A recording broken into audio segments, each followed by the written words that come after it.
Alright, welcome to the CFO channel. My name is Ali and I simplify accounting and finance concepts. In this video, I'm going to do something a bit different. I'm going to cover 7 financial tips that most financial gurus will not tell you. These are tips I've personally gotten by speaking to people who've amassed a net worth of 7 figures, 8 figures, and sometimes even more. So let's get started. Tip number 1, stop focusing on saving money.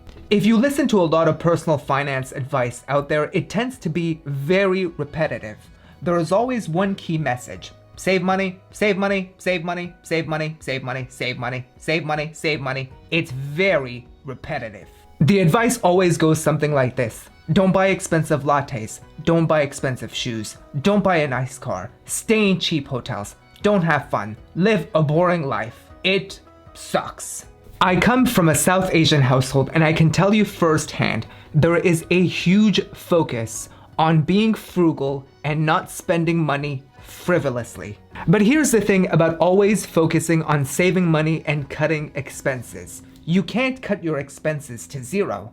In life, you need a little bit of money to be able to buy food, donate to charity, have some fun, take care of your family. This whole idea of cutting expenses where they are next to nothing is completely ridiculous. So here's my advice to you. Instead of focusing on always trying to save money, flip that a little bit and start focusing on making money. Now, what I mean by this is that you should try and focus your efforts on trying to increase your income. You could do this in the following ways: by starting a side business, by investing your savings in the stock market and earning income. Or number 3, you could switch your current job to a job that pays you a bit more so you can make more money. Let me ask you a question about saving money. If you were to look at your budget right now, how much do you think you could cut your expenses by? Maybe $5,000, maybe $10,000. If you were to stretch it, maybe $20,000. And while this goes a long way, I bet that if you were to focus and spend 6 months, a year, or even 2 years to figure out how you could increase an income by, for example, starting a side business or a side gig of some sort, you could probably make $20,000, $50,000, and maybe over $100,000 a year. This increase in income would be more than any amount that you could cut your expenses by. Tip number 2, watch your hourly rate. Now, closely related to the first point about switching your focus away from saving money to making money, it's really important to understand how to make the best of your time.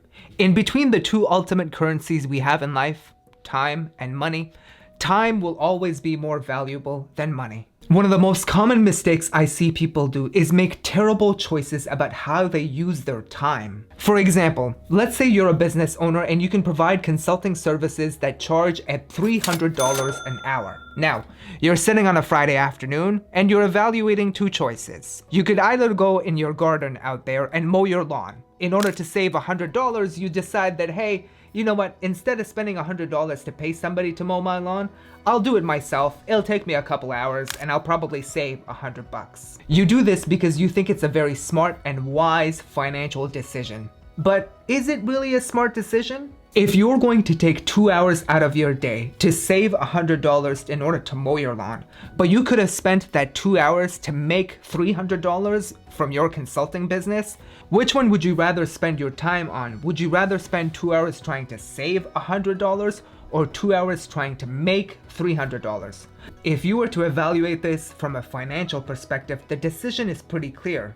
Between saving $100 and making $300, you'd rather make $300. Tip number 3 is using debt intelligently. Now, I know debt can be a very controversial topic. Most of the personal finance advice out there is that debt can be quite terrible. And while that is mostly true because high interest rate debt can be an absolute killer, you can also use debt to grow your net worth intelligently. How do you do this? You do this by using debt to buy income-generating assets like real estate or a business. This usually works like this. You use debt to buy an income-generating asset. Let's say it's real estate. Once you've purchased that real estate property, what it starts doing is that it will start to generate income. You, as the owner of that real estate property, will start to take income and be able to do 2 things. you'll be able to use the income to pay back the debt you've borrowed to buy the property.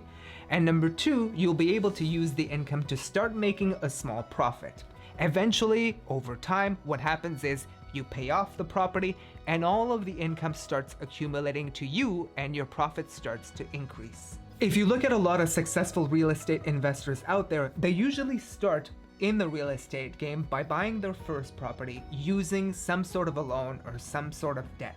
Gradually, what these investors do is that they use the income from the properties that they have to pay back the debt they've borrowed.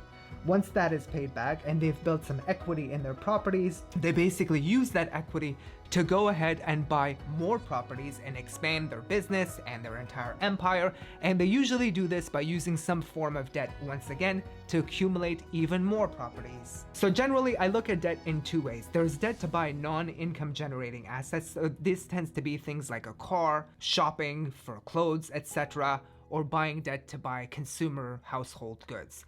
This type of debt is usually what I would consider to be bad debt. And now the second version of debt is usually using debt to buy income generating assets. So these are things like a business or real estate. This is usually what I would call good debt. While good debt certainly has its fair share of risks, it can certainly help you over time build your net worth. Tip number 4 is save and invest early. I know this tip gets repeated a lot out there, but it should be emphasized even more than it is right now. I can't stress this enough. The advantage of being able to invest early and take advantage of compound growth over a long period of time is one of the smartest financial decisions you could ever make. Let me explain by looking at a few numbers. A single $10,000 investment earning 5% a year will grow to $70,000 by the time you're 60. Instead, if you were to delay that investment and start investing $10,000 by the age of 30, you would only have $43,000 by the time you're 60 years old. And that same $10,000 investment, if you were to start it when you were 40 years old, it would only grow up to $26,000 by the time you're 60. So the clear lesson is this: the longer you put money to work, the more wealth it will generate for you. I'm not sure why more young people don't take this advice, whether it's they want to blow their money on a nice car, on some vacations, on traveling, whatever it is. You really don't have to overcomplicate it. Start with a small amount, $5,000, $10,000, $20,000, whatever you have. Just take that money, put it in a simple S&P 500 index ETF, and I guarantee you by the time you are 60, you will have a good sum of money that you can use in your retirement. Tip number 5 is what I call the 24-hour rule. The 24-hour rule is one of my favorites. Now let's say you're online and you're browsing the Gucci store. You see this pair of sneakers that you really like. They would look so good with your outfit. It's like love at first sight. You love these sneakers, you have to have them. The rule of 24 basically says this: before you make a purchase decision on impulse, whether it's a new pair of shoes, a new car, a couch, whatever it is, you should basically take 24 hours and rest and think about it.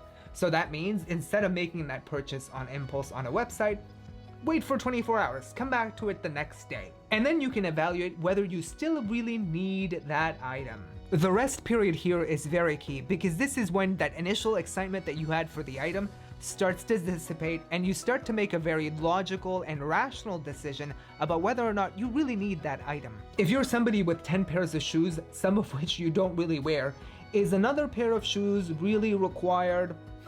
Do you really have to have those Gucci sneakers? Take a 24-hour break and see if you change your mind. Tip number 6 is beware of lifestyle inflation. In 2018, I was reading a story online about a couple in New York. They were quite successful. Their annual income was about $500,000.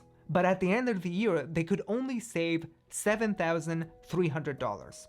Why was this? Well, they live in New York, so they pay a crazy amount of taxes. They took 3 vacations a year. They had a nice home, so they had a pretty big mortgage payment. They spend a fortune on childcare, and after all of these expenses, that $500,000 could only give them $7,300 at the end of the year, of which they could save. Lifestyle inflation is very real. As your income increases, you're always tempted to spend more money on different things. Let's say your income is $100,000, you're quite happy living in an apartment. Once your income goes to $200,000, you'd like to buy a house.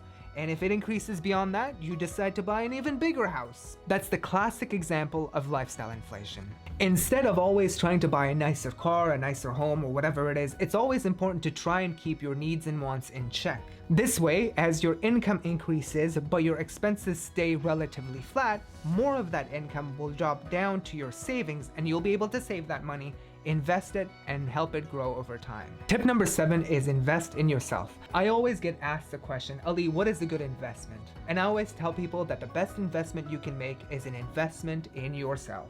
Investing in stocks, crypto, real estate, all of that stuff is pretty great, but nothing beats a good investment in yourself. So my advice for you is twofold. Never neglect investing in your health. If you're not healthy, you can't enjoy your life. You can't make money, you can't spend time with your family, you can't pursue your ambitions or your dreams. Health is fundamental to everything that you do. And tip number 2 is never neglect investing in learning something new. In today's age of massive disruption, where there is AI and a lot of this talk about AI coming and taking our jobs, and a lot of people in the workforce being replaced by AI and automation and robots, etc., it's quite important to always be learning different skill sets, improving your skill set, so that you can relearn and change your career and your industry as some industries get disrupted due to technology. There's actually one quote about this from Charlie Munger that I really like. And the quote goes like this: I constantly see people rise in life who are not the smartest, sometimes not even the most diligent, but they are learning machines. They go to bed every night a little wiser than they were when they got up. And boy, does that help.